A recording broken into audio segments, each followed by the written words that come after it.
Okay, so this is actually the second time I've needed to record this, so hopefully it sticks this time. Let's go.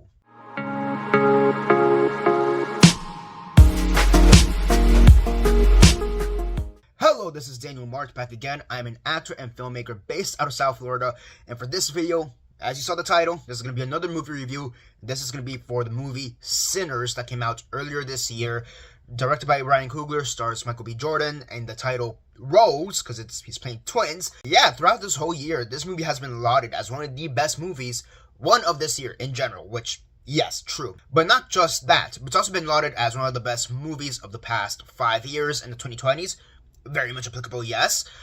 It's also been lauded as one of the best movies of the past 25 years. So the 21st century, of the 2000s, from 2000 to 2025, the past 25 years, has been lauded as one of the best movies of this decade, this century so far. And I'm like, really? It's that great?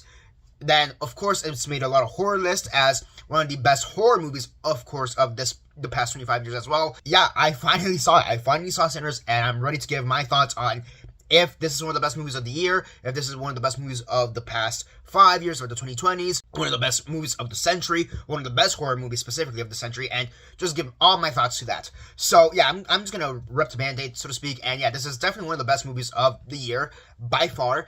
I mean, to be fair, this year started pretty weak in terms of movies. It's really now that we're starting to get other movies like J. Kelly's Smash Machine, for example, Hamlet, some of these other movies. We had The Phoenician Scheme about 2 months ago, I want to say, but right now we're really going to get into a nitty-gritty of the movie season, of the film festival season, and we're going to see, okay, what movies are the best ones of this year, you know what I mean? But as it stands now, it definitely is the best movie of the year, if not at least one of the best movies of the year. But some of these other discussions, is it the best movie of the 2020s?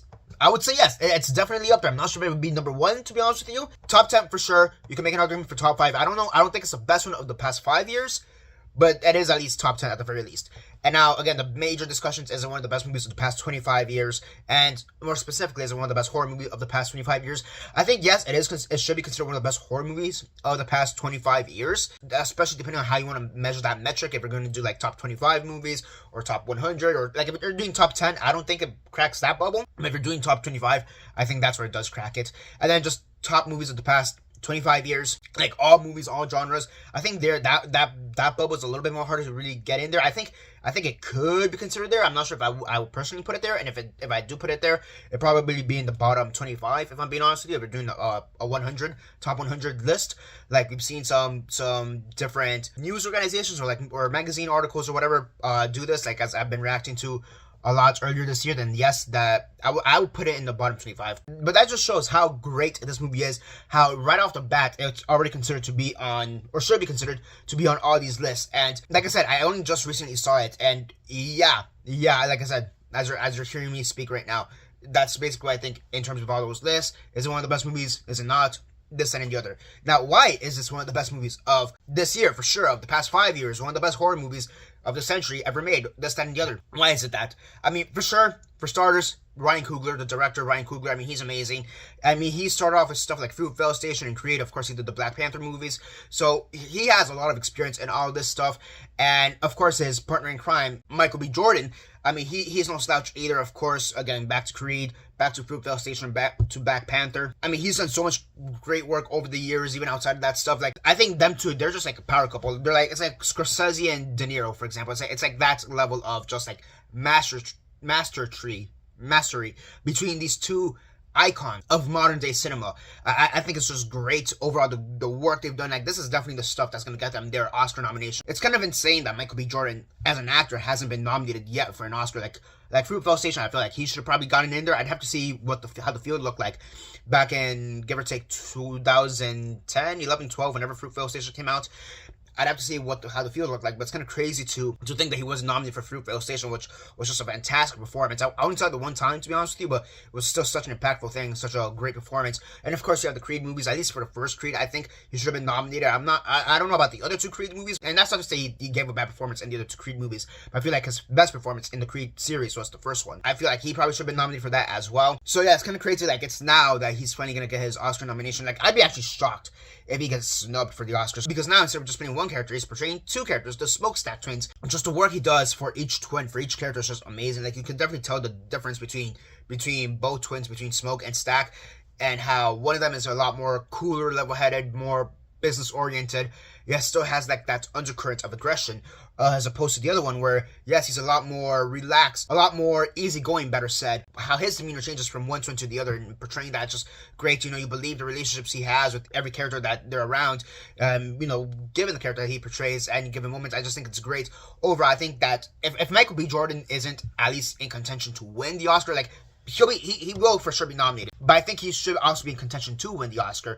As it stands out, I'm not sure who else his competition would be, to be honest with you. Maybe George Clooney for Jay Kelly, maybe The Rock for Smashing Machine, but even then, I've heard like very mixed things about that movie in general, so I guess we'll see. So like, I think right now the field is a little bit empty, but again, give it we're in October as is. We'll give it like a month and a half, and we'll definitely see how the field plays out. You do have Timothée Chalamet coming out with Marty Supreme, so that's probably gonna get an Oscar nomination right there. You also have Jeremy Allen White with the Bruce Springsteen biopic coming out, so we do have some other stuff coming out later down the line. But I think he definitely should be in contention to win. Honestly, I think that's how great he is. He should definitely just win the Oscar. Like right now, I don't really know who else would really be his competition. Like, be serious competition. Jeremy Allen White is really the only one I can really think of. I'm trying to think. Like, George Clooney probably does some great work. I'm not gonna deny that, but I don't know if he'd be in contention to win. Maybe Timothée Chalamet because it's Timothée Chalamet. So there's that. I think right now as it stands, he definitely should win the Oscar. As for other nominations, of course we have Haley Steinfeld. She does great. She did get nominated back in like 2010 for True Grit when she was like 12. So who knows how that will turn out now? But Haley Steinfeld, she's an actor that, I'll be honest, it's not like I'm the biggest fan of her, but every time I see her, I like what she does. I like her work. It'd be cool to see her get nominated. I think Delroy Lindo, I think he will be a great nomination for Best Supporting Actor for the work he's done over the past decades. As we all know, he should have been nominated for Best Supporting Actor for The Five Bloods back in 2020, 2021. It's kind of a miracle, I guess a negative miracle, that he wasn't nominated. Like, that was such a shock that he wasn't nominated back then, that I almost feel like they'll nominate him in this movie, not just because of the work he did in this movie, which was fantastic, but almost as a retribution or conciliatory nomination for not nominating him like 2, 3, 4 years back for The Five Bloods. And even before that, he's done so much great work. Of course, with Spike Lee, all the stuff he's done with Spike Lee and stuff like that. So for him to finally get his dues, he should have gotten his dues a few years ago, to be honest with you. But not to get his dues again properly, it would be great. I don't think he'd win though. I'll be honest with you. I don't think he'd win. I think the nomination in this case would be the win itself, but I don't think he'd actually win. I'm hearing a lot of talks from Adam Sandler for Jay Kelly probably being the front runner for this, which that also alone is kind of insane. The fact that Adam Sandler may be actually winning an Oscar, that's like an insanely good thing when you think about it, but it's kind of funny too. Wunmi Musaka, I'm pretty sure I butchered that name. People know her from the MCU. She was one of the TVA agents that appeared in Loki, and she also appeared in Deadpool at the very end. She did great work. I'll be honest, outside of the MCU, I haven't really seen her in anything else. But she did good work, getting enough work in the MCU, and here she did some really good work here. I really liked her character, even though she basically worships pagan gods. We're not going to talk about that, to be honest with you, but despite that, I still liked her character. I still felt sad when she died. I felt sad when most of these characters died, her or Delroy Lindo's character. That was some pretty sad deaths. That scene at the end when the vampires come crashing in and you just see a complete eradication of basically the supporting cast. That's we have so many great scenes, which we'll get to, but that one just stands out as well right off the bat. And of course, how can you forget Miles Canton in his first role ever? What he really brought it. Honestly, if Delroy Lindo doesn't get nominated, then it'll be Miles Canton for supporting actor. It's either Delroy Lindo or Miles Canton, maybe both. I think both will make sense, to be honest with you.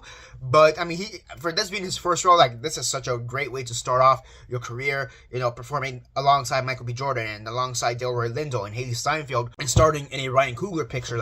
That's just and you holding up your own against all these other fantastic actors and elements in the movie. It's just amazing. It's great. Of course, he has a lot of singing to do in the role, and I thought he did a great job in bringing that type of soul, literal and I guess figurative soul into the music that's required of him. I thought he did great. It's one of those things, I'm honestly shocked that this is his first role, at least on film. Who knows, probably the theater for all I know, but I'm kind of shocked that he doesn't have a random one-off TV part on NCIS or ER or something like that. So like many actors just randomly have. I'm surprised this is literally his first role, and it's honestly amazing. It's great. It's outside the acting, of course, the visuals are great. It's Ryan Coogler. He's done an amazing job. But the cinematographer, there's so many shots in this movie that it's they're basically pictures. Like, you could just hang them up on the wall, and like, yeah, that's just a picture you buy at like an art gallery. Like, there's so many great stills and images from this movie, and it's all credit to the cinematographer and of course Ryan Coogler as well in his direction. I thought this was great. The writing for this movie as well, like, again, many nominations is what this movie should get at the Oscars. It'll be nominated for Best Picture for sure. It'll be nominated for Best Director for sure. Michael B. Jordan should be nominated for Best Actor. Delroy Lindo and or Miles Canton for Best Supporting Actor. Maybe Haley Steinfeld for Best Supporting Actress as well. Writing, screenplay, pretty sure this is original screenplay. 100% will be nominated for Best Original Screenplay. Best Cinematography as well. That's another one that should be nominated. For sure, there's going to be 2 songs in this movie that are going to be nominated for Best Song at the Oscars. I mean, first one, we have the one big song from the one big scene that everybody talks about, where it turns into this whole magical realism type of scene, where apparently it throws up a lot of people. That's the thing I've heard. That's when that scene pops off, apparently it takes out a lot of people from the experience, or it takes a lot of people out of the movie when it happens, because they don't expect magical realism to happen in this movie. And to be completely honest, it did take me out from the movie as well, but it took me out in a good way. Like, it was one of those things like, oh, this is what we're doing? This is happening? Oh, wait, this is so cool. Wait, that's going on? And wait, where did this guy come from with the electric guitar? Like, oh, wait, now we're seeing, like, the history of music. The history of black music, African-American music, soul music, whatever, in this scene, you know, traversing both past, present, and future, you know, seeing the music of like the African tribes from way back, and then bringing it up to like modern day with hip hop and stuff. Like, I thought that whole scene was amazing. I have heard a lot of people say like, oh no, this scene took me out of the movie so much that it took me some time to get back, reinvest into the movie. And I'm like, really? Because if anything, this is the part of the movie that really like made me want to invest more in the movie. So that's kind of a weird thing that I've heard a lot of people say. But 100%, that song is going to be nominated for Best Song. Honestly, probably will win, if I'm being honest with you. And then the end credit song will probably be nominated as well. I think those are the 2 best songs, and 2 songs are most likely to be nominated for the Oscar. Because outside of that, like, what else could be nominated for the Oscar? I mean, probably a song from Wicked, because Wicked. And of course, you have the obligatory Diane Warren song, which, at least in this case, in this year, it would make sense, given the fact that the Diane Warren song is coming from her own biopic documentary. In this case, it does make sense if she gets nominated, because for those who don't know, Diane Warren has been nominated for Best Song for like the past 15 years straight or whatever. It's like, really? Why are we still nominating her? For what reason?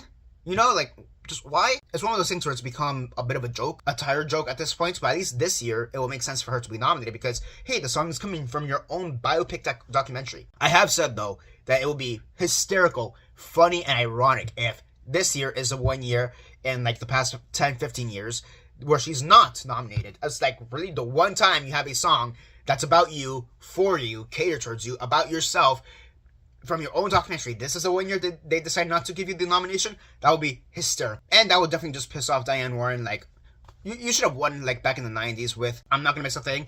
That's probably the one you should have won, which, side note, why isn't Aerosmith nominated as well? Like, I've looked into it, but I feel like the reason why songs are nominated or not, or who gets a nomination for songs is, like, really stupid. Maybe that's a video for another time, not for here, but I mean, Diane Warren, somebody who should have gotten in a win, like, back in the 90s. I don't know why they're still nominating her to this day and just allowing her to lose. Like, when she lost to Billie Eilish for a second time, like, what, 2 years ago, like, just tell how pissed she was. Kind of funny, not gonna lie. But yeah, no, she's gonna lose, either, if not to Sinners, she's gonna lose to Wicked, again. But I mean, it's definitely gonna get those nominations. I mean, outside of that, probably Best Makeup, probably Best Costume, and probably Best Ensemble, which is the new category that they're going to introduce this year, or Best Casting, or whatever they're going to call it at the end. I think those are the nominations it's going to get. Honestly, like I said at the beginning of the video, I do think, for a lot of reasons, this movie is going to be considered one of the best movies of the decade, of the past 5 years, probably of the century. But I do think, to a certain degree, that the amount of nominations and the amount of wins it gets during the award season, so between Oscars, BAFTAs, Golden Globes, Emmys, whatever, I think those awards will actually help it solidify its status as one of the best movies of the 2020s, of the 2000s century, you know? I think with those nominations, it will definitely help support it even more versus not getting any nominations, getting like 1 or 2 nominations. And honestly, this should really get as much nominations as Emilia Perez did somehow get earlier this year with, like, what, 13 nominations? Like, the way I see it, let's count the nominations. It should get Best Picture, Best Director, Best Actor, at least one Best Supporting Actor nomination, whether that be Miles Canton, Delroy Lindo, or Haley Steinfeld, take your pick, but at least one of them. best screenplay, best song, at least one song nomination, at least, you know. So we have that best song, ensemble, casting, sorry, ensemble is casting, ensemble, costume, makeup. So now we're up to 9. Cinematography, did I say that one already? So 10. So right off the bat, I think those are the 10 it should get. And like I said, it could really get 2 song nominations, so we're at 11, and maybe 2 supporting actor nominations, so we're at up to 12. Emily Burris got 13. Okay, we're 1 under. It is what it is. But that's honestly how I think it should go. I past that, probably sound, best sound. There you go. There's a number 13 because it is basically a musical, and musicals tend to get nominated in that award a lot. So there you go, best sound. I do think unless something really screwy happens, like something like really low-key racist and screwy happens, I think it will get into those double-digit nominations, like, or at least it should. I think between 8 and 12 nominations is where this movie lies, realistically speaking. I'll be shocked if this underperforms come Oscar season, come the award season. I'll be shocked if this underperforms. Like, if it only gets like 3 or 4 nominations, I'll be like, what the hell happened here? Like that'd be shocking. Like, it'd be one of those things like low-key racist, not gonna lie, and just goes back to the genre bias. Because, you know, there's the whole genre bias that horror movies usually do not do well during award seasons. You know, recently we saw, for whatever godforsaken reason, you know, Mikey Madison win over Demi Moore. That alone was genre bias, if you ask me, and a lot of other screwy stuff going on, but whatever. So yeah, I mean, I definitely do think at the very least they should get nominated. As to which ones it should win, song, I think 100% should win, and screenplay. I think song, screenplay, and best actor, unless like George Clooney really comes out of it in J. Kelly, you know, I think those 3 nominations for sure are the ones that are going to win. Actor, screenplay, and cinematography, I think those are the ones that are going to win. Past that, and song, what did I say? So I think those 4, my bad. Those 4 are the ones that are bound to win. So yeah, best actor for Michael B. Jordan, best cinematography, best writing, and best song. I think those for sure are shoo-ins to win, and everything else is a great nomination just all around. Overall, though, this was a fantastic movie overall, just really great. I really loved everything about it. And yeah, I mean, horror is back, and specifically vampire movies. Vampire movies specifically have had such a big comeback in these past few years between Sinners and stuff like Abigail, Last Wish with Demeter, Nosferatu. You know, we've had so many great recent vampire movies. I'm kind of curious which upcoming monster will be the next one to like profit from this new surge in horror. I guess you could say, like, which monster subgenre is gonna be next. Maybe werewolves. Maybe I think they're due for a comeback. Honestly, werewolves. I mean, we had the Wolfman earlier this year, but that kind of went nowhere. So I don't know. We'll see what comes up next. I mean, can't really think of any other monsters. I mean, I guess zombies are in the decline thanks to The Walking Dead.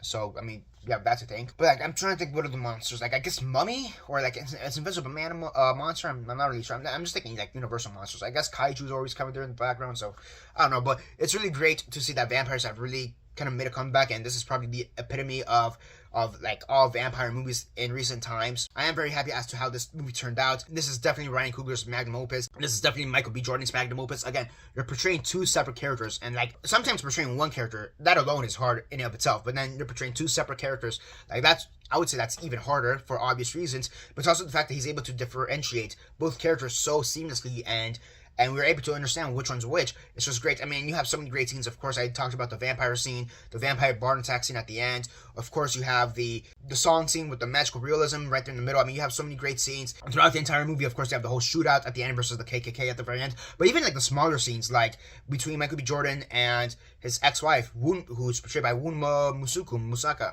Again, I butchered the name, but like, and them talking about their dead child, like that's a very heartbreaking scene, and like you're understanding where they're coming from. You're seeing when you see both brothers like negotiate with different people, and like you're seeing how each of them thinks. It's just great. Like, you have all these great scenes. Of course, all the scenes with the Asian couple, the Chinese couple, and like that, all those scenes were great because now you're seeing how they interact with both the white and the black communities, the Asian couple, the Chinese couple. And that's the thing, there's a lot of research done for this movie. Just like look at all the behind the scenes videos for this movie, how Michael B. Jordan and Ryan Coogler and just everybody else on the production of this movie like talk about how the immense amount of research that Ryan Coogler and all his assistants did in order to bring this movie into fruition. It's just fantastic. Like, for a lot of reasons, there's a lot of reasons why this movie is already considered one of the best movies of the decade, of the century, and that the research that went behind this movie is definitely one of the reasons why it's considered that, on top of just the great visuals, the great acting, the great writing, everything else about it. So yeah, for me, I do think that this is one of the best movies of the decade so far, of the 2020s, and to a further point, one of the best horror movies of the 2020s. As for it being one of the best movies of the century thus far, I do think, yes, it should be considered one of the best movies of the century.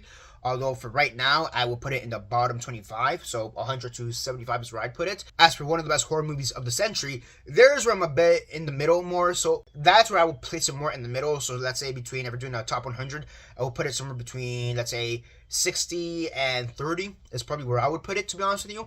Somewhere in that middle to upper half of the list. I think there are still some movies that have a lot more relevance, a lot more staying power, because that's the other thing that comes with being one of the best movies of this time period. You need to have a certain amount of lasting power, which, given the fact that it's only been out for about, I don't know, 8-9 months, it doesn't have that much lasting power yet. If we're just taking it for the past 25 years, if we're only doing it for the decade, the past 5 years, then yeah, the lasting power isn't as important because we're only 5 years deep. And even then, it came out with such a bang that yeah, we can't just ignore it like that. But yeah, overall, really, really great movie. Can't wait to see how this does come the award season.